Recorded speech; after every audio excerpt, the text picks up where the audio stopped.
Doctor KR. Dukiya साहब ने विशाल कार्यक्रम आयोजित किया। थोड़ा आने में मुझे भी समय लग गया। अगर 2 घंटे पहले आता तो और बहुत ज़्यादा लोगों के दर्शन होते। मैं बधाई दूंगा डुकिया जी को नूतन गृह प्रवेश के अवसर पर। और उनकी धर्मपत्नी चंपा देवी जी जिन्होंने जिला परिषद के अंदर ऐतिहासिक जीत दर्ज की थी। थोड़ी सी अगर आरएलपी की 2-4 जिला परिषद जीत जाती थी, प्रमुख भी बन जाते, लेकिन हमारा एक भी नहीं था, एक भी जीता नहीं। हमारा कुछ कमी आ रही, नया संगठन था। लेकिन डॉक्टर साहब को इतना ही कहना चाहूँगा कि लड़ते रहो, संघर्ष करते रहो। लेकिन भाग्यों में जो लिखा है वो कोई रोक नहीं सकता। और ज़्यादा पीछे घूमने से भी कोई मिल नहीं सकते। तो प्रतापपुर जी ने पूरी बात आपको बताई दी थी। आज जिस तरह जन से लाभ उमड़ा, निश्चित रूप से डॉक्टर साहब आपकी लोकप्रियता का परिचायक है। और मैंने देखा है कि प्राइवेट सेक्टर के अंदर आदमी लोग चले जाते हैं, जब वो अपना अस्पताल खोलते हैं, डॉक्टर बन जाते हैं, तो उनका ज़्यादातर काम आगे बढ़ना दूसरे तरीके से होता है। डॉक्टर साहब के अंदर मैंने ये चीज़ देखी, कभी कोई गरीब व्यक्ति उनके हॉस्पिटल चला जाता है, मदद मांगता, तो उसकी पीड़ाएं जानते हैं, क्योंकि गांव ढाणी से उठ के इस मंजिल पर पहुंचे। इसी तरह डॉक्टर साहब अपना व्यवहार बना करके निश्चित रूप से आगे आपको सफलता मिलेगी। मैं धन्यवाद दूंगा प्रतापपुर जी महाराज को, जिनके सानिध्य के अंदर हमें सच्चे रास्ते पर चलने का मार्ग समय समय पर बाड़मेर, जैसलमेर और इस तमाम इलाकों के अंदर जोधपुर तक प्रतापपुरी जी का आप सारी बात सुनते हैं। प्रतापपुर जी थोड़े से वोटों से विधानसभा में जाने से रह गए थे, तो अगली बार मैं इनको शुभकामनाएं प्रेषित करता हूँ कि आगे बढ़े। और मेरा तो इनसे बहुत अच्छा शुरू से रहा है। ये अच्छी इनके तरह मठ में भी मैं 2-3 बार गया हूँ।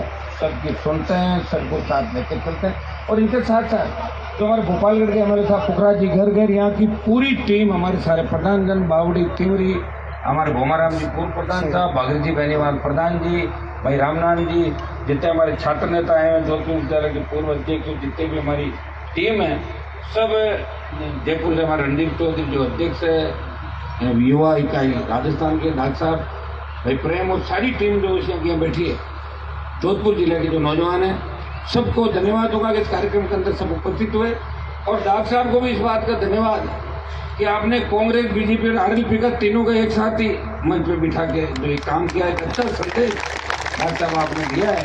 और हमारा कांग्रेस, बीजेपी और आरएलपी का तीनों का ही गठबंधन करा दिया मंच पर। एक तरीके से अब तो सामाजिक कार्यक्रम में यही होना चाहिए। और मैं सब लोगों को यही कहूँगा कि हमें अब शामिल बैठना सीखना पड़ेगा। अपना अपना ठीक है भाई, चुनाव कोई लड़ रहा है, कोई टिकट लेकर तो लड़ता रहे अपना, और चुनाव के बाद सब एक जगह बैठ जाओ सारे, तब समझ किसानों की बढ़ेगी। किसानों के अंदर हमारे साथ तकलीफ क्या है। आज भी राजस्थान जैसे लोहावट के अंदर जो घटना घटी, अपने ही समाज के, विश्व समाज के उस व्यक्ति ने 4 लोगों की हत्या कर दी और खुद मर गया। किस तरह की विडंबना देखी ये, इससे क्या कि दिल दहलाने वाली घटना। आज तो मूड इतना होता है, जैसे अखबार पढ़ा, हमारे सबके घर परिवार है, सब लोग एक ही संस्कृति के लोग अपन, लेकिन ऐसी घटनाएं जो समाज के अंदर होती है तो निश्चित रूप से पूरे समाज को पीड़ा होती है, पूरे प्रदेश को पीड़ा होती है, पूरे देश को पीड़ा होती है। ऐसी घटनाओं की पुनरावृत्ति नहीं। इसलिए आसपास के लोगों से भी हम अपील करते हैं कि जहाँ भी जरा सा भी कोई दिखे ना, तो सूचना आसपास रहने की। आखिर इसका क्या बड़ा कारण बन गया कि कोई व्यक्ति अपने बच्चों को, माता पिता की इस तरह निर्मम हत्या कर सकता है। और मुझे तो लगता है हो सकता है कि इसके अंदर और भी कोई बात हो, इस मामले की सही जांच की भी आवश्यकता हो सकता है, कोई थर्ड पर्सन कोई बात कर जाए। इसकी भी मैं सरकार से मांग करूंगा, इस पूरे प्रकरण की जांच होनी चाहिए, आखिर ये क्या है पूरा मामला। तो ये दुर्भाग्य है। एक मैं हमेशा इस बीच के अंदर एक बात कहता हूँ कि हमें लड़ना छोड़ना पड़ेगा। किसान जब आपस में लड़ना छोड़ देगा तो किसान सत्ता के शिखर पर बैठ जाएगा। आज भी अखबार का पन्ना उलटते हो तो निश्चित रूप से राजस्थान में अगर एक दूसरे को कोई जो जाति मारती, कोई गोली मारती, कोई तलवार मारती है, तो हमारी जाति सबसे ज्यादा एक दूसरे को कत्ल करती है राजस्थान में। ये नहीं होनी चाहिए, बंद कर दो। प्रतिस्पर्धा का युग है, आगे बढ़ो। कोई व्यक्ति अगर 1 लाख कमा रहा तो 2 लाख कमाने की कोशिश करो, उसके 1 लाख खत्म करने की कोशिश क्यों कर रहे हो आप लोग। ये भावना हर व्यक्ति की होनी चाहिए। किसान के बच्चों को ये सोचना चाहिए, सब हम भोले हैं, लोग हमारा दुरुपयोग करते हैं। दूसरे समाजों से हमें सीखना चाहिए। जो बात जरूर करते हैं कि मैं गुस्सा आ रहा है, संघर्ष, लेकिन मरता कोई भी नहीं। मरे क्या, देखो आप मरने वाले हमारे सारे लोग, जाट आपस में मरता है, गुजर मरता है, मीणा मरता है, यादव मरता है। ये हमें हमारी सोच बदलनी होगी। आप आज़ादी के 75 वर्षगांठ तो मना रहे हो महोत्सव देश, लेकिन जब सोच ही नहीं बदलेगी तो इसका फायदा क्या रहा देश को आज़ाद होने का? बताइए।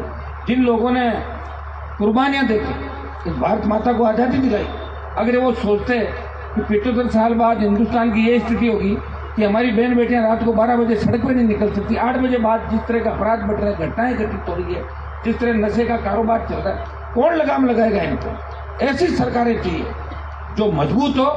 और देखो, ईमानदारी चलती है ऊपर से नीचे की ओर, नीचे से ऊपर नहीं होगा। अगर पटवारी ग्राम सेवक ईमानदार हो जाएगा और मंत्री और मुख्यमंत्री ईमानदार नहीं होंगे, फिर शासन कैसे चलेगा? मुख्यमंत्री ईमानदार होना चाहिए। और मुख्यमंत्री ईमानदार जब होते हैं तो मुख्यमंत्री के पास अथाह सीटें हों। अभी तो स्टेट के अंदर आप देखिए क्या हालात है, कांग्रेस से लड़ रही है और महाराज वाली पार्टी 12 दिनों के साथ वो अलग बीजेपी के अंदर अलग लड़ रहे हैं। सारे मुख्यमंत्री बने हुए सब। हर व्यक्ति को पूछ लो आप भी दौड़ में हो, और हाँ मेरी भी मोदी जी से बात होगी, मैं भी सीएम फाइनल हूँ। अरे सीएम तो पहले सीटें दिलाओगे, कैसे बन जाओ मुख्यमंत्री? सीटें जीतनी पड़ेगी और सीटें जीतने के लिए संघर्ष करना पड़ेगा। मैंने देखा प्रधानमंत्री मुख्यमंत्रियों को, मैं एक जमीन से उठा हुआ आदमी हूँ, राजस्थान में पार्टी बनाई, सबको साथ लेके चला, चुनौतियां स्वीकार की और जिसके खिलाफ मोर्चा खोला उसे धराशायी किया राजस्थान के अंदर। और जब देश में गया मुझे लगा कि किसान मेरी ओर देख रहा देश का। हनुमान जी, आप अगर हमारा साथ नहीं दोगे तो कौन देगा? छोड़ो सत्ता। भाइयों, सत्ता छोड़ना सबसे तेरा काम होता है कि सत्ता पड़ोसी थाली कोई ठोकर मार दे।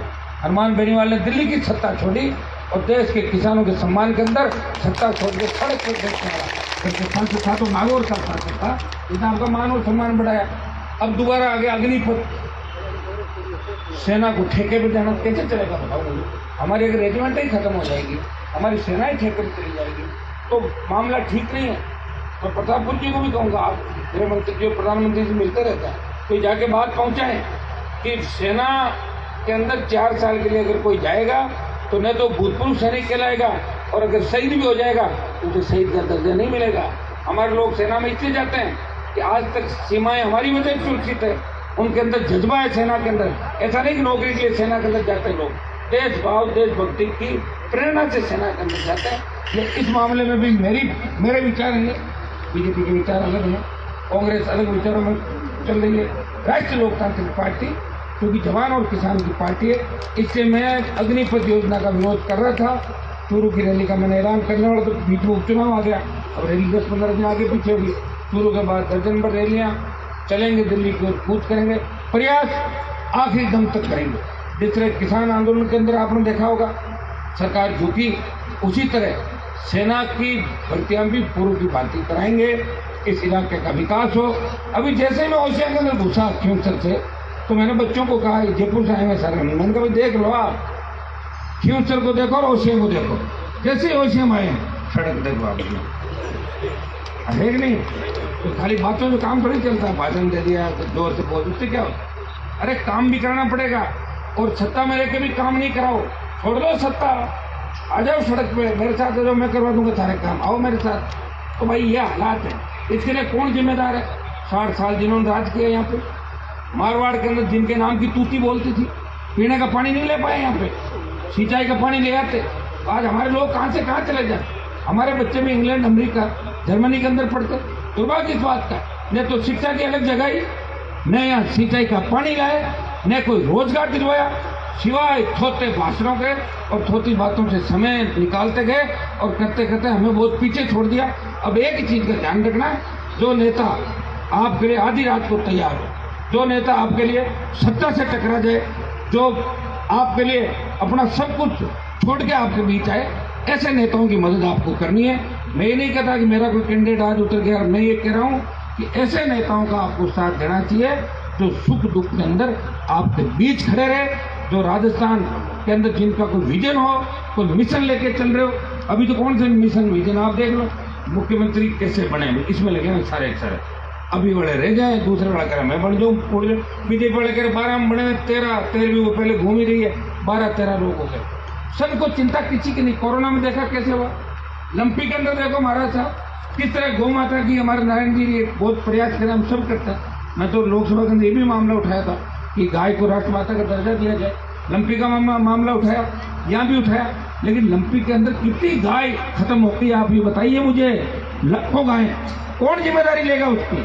दिल्ली वाले कह रहे हैं राजस्थान वाले मार रहे हैं, राजस्थान वाले कह रहे हैं मोदी जी मार रहे हैं। अब तो कोई बताओ सही है कौन? हम उसको ढूंढ रहे हैं, कौन क्या कर रहा है?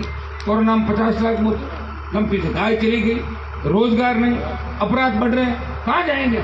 किसका भरोसा करेंगे? स्वागत सत्कार तो आप लोग हमारा करोगे, ये सही है, जहाँ भी जाएंगे छापे बंद होगे, शोर उठोगे, लेकिन किसी को जिम्मेदारी लेनी होगी कि हमें काम करना है। और एक व्यक्ति से कुछ भी नहीं होता, एक व्यक्ति बढ़ेगा, उसके साथ कारवां बढ़ेगा।